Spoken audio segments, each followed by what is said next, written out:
ఈ రోజు వైసీపీ వాళ్ళు సపోర్ట్ చేసుకొస్తాను వైసీపీ వాళ్ళు అడుగుతున్నాను. ఈయన ఎవరిని అన్నాడు? అపాయింట్మెంట్ లెటర్ అంటే నీ సంస్థలోకి నేను తీసుకుంటున్నానని చెప్పకుండా, ఒక జాబ్ నోటిఫికేషన్ లేకుండా, అపాయింట్మెంట్ లెటర్ లేకుండా అతనికి నెలకు 30,000, 20,000, 40,000, 50,000, 60,000 ఇచ్చేసే జీతం. భాగంగా ఈ ప్రక్షాళనలో భాగంగా 410 మందిని ఈ రోజు ఈ సంస్థ నుండి తీయడానికి మేము నిర్ణయించుకోవడం జరిగింది.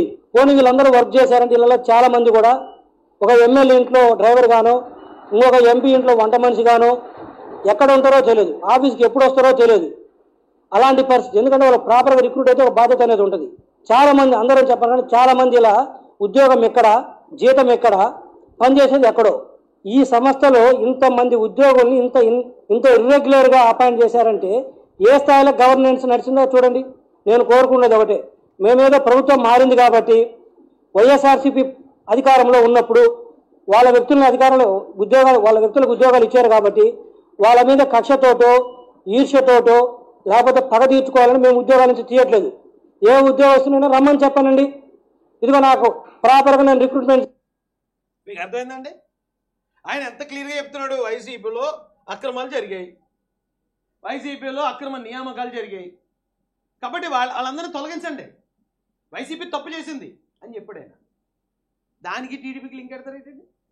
టీడీపీ ఏం తప్పు చేసింది? టీడీపీ ఏం తప్పు చేయాలి? అయితే ఆయన చెప్పిన దానికి అంతమందిని తీసేయడానికి ఇబ్బందులు ఏమున్నాయి? ఎందుకని తీయలేదు? అది దినేష్ కుమార్ గారు దాని మీద వివరణ ఇవ్వాలి, లేకపోతే మరొకరు ఇవ్వాలి. ఎందుకంటే 3 months అయింది ఆయన బాధ్యతలు స్వీకరించి, జస్ట్ 3 months అయింది. ఈ 3 monthsలో చంద్రబాబు నాయుడు గారు, లోకేష్ గారు, లేకపోతే గవర్నమెంట్ వేరే వేరే జనాలకు ఉపయోగపడే చాలా పెద్ద పెద్ద పనుల్లో బిజీగా ఉన్నారు. ఓకే, ఈ 3 monthsలో ఒకవేళ దీని మీద కాన్సన్ట్రేట్ చేయలేకపోయి ఉండొచ్చు వాళ్ళకున్న పనుల ఒత్తిడిలో. ఆ మాత్రానికి ఫెయిల్యూరా? ఆ మాత్రానికి ఇంక చంద్రబాబు నాయుడు గారు ఎందుకు పనికిరారా? వేరే వేరే వేరే బల్లెట్ వాళ్ళండి బాబు మీరు. ఏమంటే ఇదే జీవి రెడ్డి గారు మరో వీడియో కూడా మాట్లాడారు, నేను చూద్దాం. ఈయన ఈ వీడియోలో ఏం చెప్పాడో ఒకసారి వింటే మనకు క్లియర్గా అర్థమవుతుంది. ఏంటి ఆ ఎమర్జెన్సీ, ఏంటి ఆయన ఎందుకు బాగా ఫీల్ అయ్యాడు, ఎందుకు ఆయన ప్రెస్ మీట్ దాకా వెళ్ళిపోయాడు, ఎందుకు ఆయన ఈరోజు రాజీనామా దాకా వెళ్ళిపోయాడు అనేది వివరాలు కొంచెం అర్థమవుతుంది కదండి. ఇది నా బాధ్యత చెప్పాలి, రేపు మాపు బయటకు వస్తాయి కాబట్టి. ఒక్క కనెక్షన్ కూడా, ఒక్కటంటే ఒక్క కనెక్షన్, మార్క్ మై వర్డ్, ఈ 9 నెలలు మా ప్రభుత్వం వచ్చిన తర్వాత ఒక్క కనెక్షన్ కూడా ఇవ్వలేకపోయినాం. కరెక్ట్. ఏపీ ఫైబర్ సంబంధించి ఒక కొత్త కనెక్షన్ కూడా ఇవ్వలేకపోయామని ఆ ఏపీ ఫైబర్ నెట్కి చెందిన చైర్మన్ గారు బాధపడ్డారు. ఆయన కోణంలో అది కరెక్టే, కాకపోతే ప్రజల కోణంలో అదేమి ఏంటి అంత ప్రభావం చూపించే విషయం అది. ఇప్పుడు ఏపీ ఫైబర్లో ఒక కనెక్షన్ ఇవ్వకపోతే ఆంధ్రప్రదేశ్ ప్రజలకి ఇమ్మీడియట్గా జరిగే నష్టం ఏమైనా ఉందా? ఇది రాష్ట్ర సమస్య కాదు, ఇది తెలుగుదేశం పార్టీ సమస్య అంతకన్నా కాదు. ఇక్కడున్న వందలాది కార్పొరేషన్లో ఒక కార్పొరేషన్లో డెవలప్మెంట్ లేదని ఆ చైర్మన్ గారు బాధపడే బాధ మాత్రమే. దీన్ని ఏకంగా పార్టీకి చంద్రబాబు నాయుడు గారికి ఆపాదించేస్తారు ఎందుకండి? ఇంకేమన్నాడు చూడండి. రెండోది వచ్చేసరికి నెట్వర్క్ ఇష్యూస్. అంటే మేము కేబుల్ కనెక్షన్స్ ఇవ్వడమే కాకుండా ఇదన్నిటికి కూడా ఈ కేబుల్ రావాలన్నా, ఇంటర్నెట్ బాగా రావాలన్నా నెట్వర్క్ అనేది ఉంటుంది. మాకు 78,000 కిలోమీటర్ల ఆప్టిక్ ఫైబర్ కేబుల్ ఉంటే ఈ ప్రభుత్వం వచ్చిన తర్వాత, మా ప్రభుత్వం వచ్చిన తర్వాత ప్రతిరోజు ఈ మూల ఆ మూల నెట్వర్క్ ప్రాబ్లం ఉంటూనే ఉంది. యాక్చువల్గా ఈయన అంటే ప్రభుత్వం వచ్చిన తర్వాత జీవి రెడ్డి గారు ఏపీ ఫైబర్ గురించి తెలుసుకుని ఉండొచ్చు.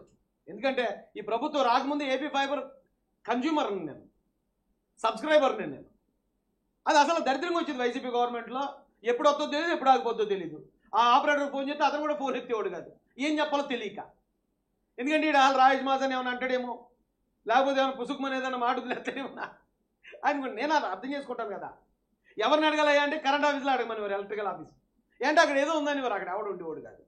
వైసీపీ గవర్నమెంట్లో జరిగిన ఇది. అయితే ఈయన అనుకున్నాడు ఈ గవర్నమెంట్ వచ్చాక నెట్వర్క్ ఇష్యూస్ అనుకున్నాడు, కానీ ఇది గతంలో ధ్వంసం అయిపోయింది. ఇప్పుడు ఈయన అడిగిన దాని ప్రకారం దానికి ఏమైనా బడ్జెట్ కేటాయించాలి. నెట్వర్క్ సంబంధించి నెట్వర్క్ పెంచడానికి కానీ, లేకపోతే కొత్త కనెక్షన్లు పెంచడానికి కానీ ఏపీ ఫైబర్కి సమ్ అమౌంట్ బడ్జెట్ రిలీజ్ చేయాలి. అది ఒక చైర్మన్గా కోరుకునే హక్కు ఆయనకు ఉంది. అయితే మరి చంద్రబాబు నాయుడు గారు, లోకేష్ గారి ముందు ఏపీ ఫైబర్ ప్రయారిటీయా, మిగతా ప్రయారిటీ అంటే మిగతా ఇంకా తొందరగా చేయాల్సినవి చాలా ఉన్నాయండి. వాటన్నిటికీ బడ్జెట్లు కేటాయించుకుంటూ సర్ది చెప్పుకుంటూ సర్ది పెట్టుకుంటూ వస్తున్నారు వాళ్ళు.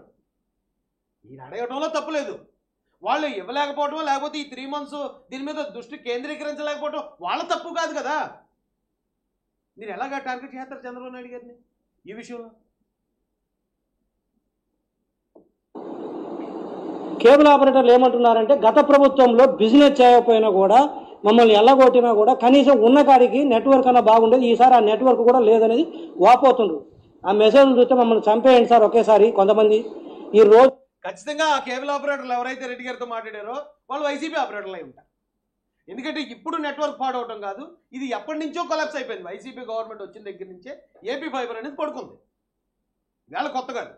అయితే ఇప్పుడు ప్రయారిటీ ప్రకారం చూసుకుంటూ తెలుగుదేశం ప్రభుత్వం అంటే కూటమి ప్రభుత్వం ఫైబర్ నెట్ మీద ఎప్పుడైతే దృష్టి కేంద్రీకరించిందో అప్పుడు దానికి మంచి రోజులు వస్తాయి. ఆ మంచి రోజులు రానాక కొంచెం టైం 3 months అయిందండి, జస్ట్ 3 months. ఈయన చైర్మన్గా బాధ్యతలు స్వీకరించి కనీసం ఒక 5 months లేదా ఒక 8 months, ఒక 1 year. ఇప్పుడు ఏపీ ఫైబర్ లేకపోతే రాష్ట్రం ఏమి వెనకబడిపోయే పరిస్థితి, లేకపోతే రాష్ట్ర ప్రజలకి తీవ్రమైన నష్టం వచ్చే పరిస్థితి ఏం కాదు కదా. కొంచెం టైం ఇస్తే ఏమైంది గవర్నమెంట్కి? అదే కదా ఇప్పుడు రెడ్డి గారు చెప్పే ప్రాబ్లమ్స్ అయ్యే కదా. అంతకుమించి ఏమైనా ప్రాబ్లమ్స్ అనుకోని ఏపీ ఫైబర్ కేటాయించిన డబ్బు ఏమైనా ఉంటే, లేకపోతే ఏపీ ఫైబర్ నుంచి వచ్చిన ఆదాయం ఏమైనా ఉంటే అది ఏపీ ఫైబర్ వాడకుండా ఇతర పథకాలకి ఏమైనా మళ్ళించేశారా చంద్రబాబు నాయుడు గారు? లేకపోతే అందులో ఏమైనా లోకేష్ గారు ఏమైనా కమిషన్లు తీసేసుకున్నారా? అరే ఏమి లేదు కదండి. ఏమి లేని కాడికి దీన్ని ఏదో చలవల పలవలేసి వాళ్ళు తండ్రి కొడుకులకి లింకెట్టేశారు తెలివిగా. వైసీపీ వాళ్ళు తండ్రి తప్పంటే కొడుకుది కరెక్ట్ అంటే తండ్రిది రాంగ్ అయిపోతుంది, తండ్రిది కరెక్ట్ అంటే కొడుకుది రాంగ్ అయిపోతుంది. అరే అరే ఆ ట్రాప్లో మనం పడకూడదండి. వాళ్ళు చాలా తెలివైన వాళ్ళు. ఎక్కడ ఎలా ఇరికించాలో అలా ఇరికించి నిన్న అసెంబ్లీకి జగన్మోహన్ రెడ్డి గారు వచ్చి అలా వెళ్ళిపోయారని దాన్ని మొత్తం టాపిక్ డైవర్ట్ చేశారు. మనం కొంచెం షాక్ ఉండాలి, వాళ్ళతో చాలా జాగ్రత్తగా ఉంటారు. టార్చర్ ఏందంటున్నారు, ఇది ముఖ్యంగా నేను చెప్పగలుగుతాను. ఒకటి, కొత్త బిజినెస్ చేయలేదు, ఒక కనెక్షన్ ఇవ్వలేదు, ₹1 సంపాదించలేదు. ప్రతిరోజు నెట్వర్క్ ప్రాబ్లం. ఎందుకంటే ప్రతిరోజు కాదు, ఇది పవర్ ఎలాగనో విద్యుత్ ఎలాగనో ఇంటర్నెట్ కేబుల్ అనేది కూడా ఒక్క నిమిషం కూడా పోవడానికి లేదు. ఎందుకంటే ఎప్పుడు టీవీ చూస్తుంటారు జనాలు, ఇంటర్నెట్ వాడుకుంటుంటారు. కాబట్టి లేదు. జీవీ రెడ్డి గారు అనుకున్న దాని ప్రకారం ఏపీ ఫైబర్ మీద ఆధారపడే వాళ్ళు ఎవరు లేరు ఇప్పుడు. ఒకవేళ ఏదైనా ఆఫీస్కి అలాంటి ఆఫీసులు ఏమైనా వేయించుకున్నా కూడా ఆల్టర్నేట్ ఇంకో నెట్వర్క్ వేయించుకున్నారు. ఎందుకంటే ఏపీ ఫైబర్ అనేది దీని మీద నమ్మకం వదిలేసి 5 సంవత్సరాలు అయింది. కేబుల్ టీవీకి సంబంధించి ఏపీ ఫైబర్ మీద ఆధారపడే వాళ్ళు ఎవరు లేరు, వేరే కనెక్షన్లు ఉన్నాయి. అయితే జీవీ రెడ్డి గారు ఏమనుకున్నారు, అరే ఇది నా కార్పొరేషన్, ఇది నా కార్పొరేషన్ ద్వారా ప్రజలు ఎవరైనా ఇబ్బంది పడుతున్నారేమో, అలా ఇబ్బంది పడకుండా నాకు ఏమైనా సంథింగ్ దీనికి బడ్జెట్ ఉంటే నీ కనెక్షన్లు పెంచుకుంటాను, అలాగే నెట్వర్క్ పెంచుకుంటాను అనే ఆలోచన ఆయనకుంటే ఉండొచ్చు, తప్పలేదు. అయితే అది కూడా మనం ఎలా మాట్లాడుంటే బాగుండేదండి. చంద్రబాబు నాయుడు గారి దగ్గర లోకేష్ గారి దగ్గర ఒకవేళ ఇవాళ అపాయింట్మెంట్ ట్రై చేసాం. ఏమంటే మేము బాబు గారి కోసం ఎలా పనిచేసామో, ఎన్ని కేసులు పడ్డామో, ఎన్ని చేసామో అందరికీ తెలుసు. గెలిచిన తర్వాత ఇప్పుడు వచ్చి ఒకసారి కూడా నేను చంద్రబాబు నాయుడు గారిని కలవలేదు. కలవకపోవడానికి ఏంటి కారణం? ఇప్పుడు కలిసి ఏంటి అంత పెద్ద పనులే ఉన్నాయి. అర్జెంట్కి వెళ్ళి కలిసి బొక్క ఇచ్చేసి నేను చంద్రబాబు నాయుడు గారికి క్లోజ్ అని చెప్పుకోవాల్సిన అవసరం ఉంది. కాబట్టి మీరు కలవలేదు. అలాగే ఇక ఈయనకి కలవడానికి కూడా వాళ్ళు ఖాళీ లేదు, లేదా ఈయన కలవడానికి కుదరలేదు. కొన్ని రోజులు వెయిట్ చేద్దాం, కొన్ని రోజులు వెయిట్ చేసి ఒక 5 నెలలు పోయి కలుద్దాం. ఒక సంవత్సరం పోయాక ఏమంటే అన్నీ జరుగుతున్నాయి, అన్నీ ఇప్పుడు పట్టాలు ఎక్కిసాయి కాబట్టి ఏపీ ఫైబర్ను కూడా సెట్ చేద్దాం, రండి దీని గురించి కూడా డిస్కస్ చేద్దాం. కొంచెం టైం ఇచ్చుంటే అయిపోను కదండి. ఈ మాత్రానికే అంటే ఆయనకుండే ఆవేశం ఆయనకు ఉండొచ్చు, తప్పలేదు. ఆయన స్టార్టింగ్ ప్రెస్ మీట్ పెట్టేసి లేదు దినేష్ రెడ్డి అనే ఒక ఐఏఎస్ ఆఫీసర్ నాకు సహకరించలేదు. సహకరించకపోతే నిజంగా సహకరించిన అధికారులు ఉన్నారండి. ఆయన కోపం రావడం కరెక్టే. కాకపోతే మనం ప్రతిపక్షంలో ఉన్నప్పుడు పెట్టే ప్రెస్ మీట్ లాగా ప్రతిపక్షంలో ఉండి అటాక్ చేసినట్టు లీడర్నో లేకపోతే అధికారినో ఇప్పుడు మనం అధికార పక్షంలో ఉన్నప్పుడు చేయకూడదు. ఎందుకు చేయకూడదు? మనది అధికారం, మనం అధికారంలో ఉన్నాం. ఒక అధికారి నా మాట వింటలేదంటే అది మనకే పరువు తక్కువ.